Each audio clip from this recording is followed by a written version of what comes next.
La pratique fait polémique. En République tchèque, la police inscrit des numéros sur les mains de 214 migrants interpellés à bord d'un train venant d'Autriche et de Hongrie. Ils sont en majorité syriens. Le procédé rappelle inévitablement celui utilisé par les nazis pour identifier les prisonniers des camps de concentration.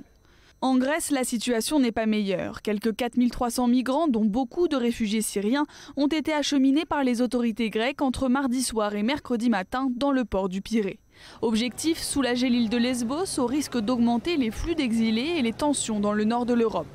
Car pour la plupart, il ne s'agit que d'une pause avant de continuer le périple vers le nord de l'Europe en empruntant la route des Balkans.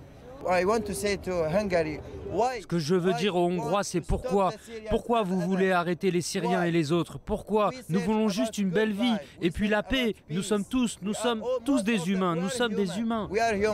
En France, c'est la présence de migrants sur les voies d'accès au tunnel sous la Manche qui a paralysé pendant des heures le trafic Eurostar entre Paris et Londres dans la nuit de mardi à mercredi.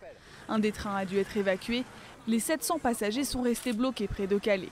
Selon une source policière, les migrants étaient entre 100 à 150, mais le ministre de l'Intérieur rappelle que ces intrusions ont nettement diminué. Le nombre d'intrusions a diminué, mais il y en a encore. Nous avons diminué considérablement ces intrusions. Notre objectif est de les réduire à 0.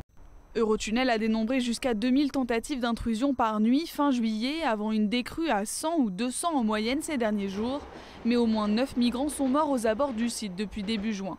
Quelques 3000 réfugiés venus principalement d'Afrique séjournent à Calais et ses environs et cherchent régulièrement à passer en Angleterre, qu'ils considèrent souvent comme un Eldorado.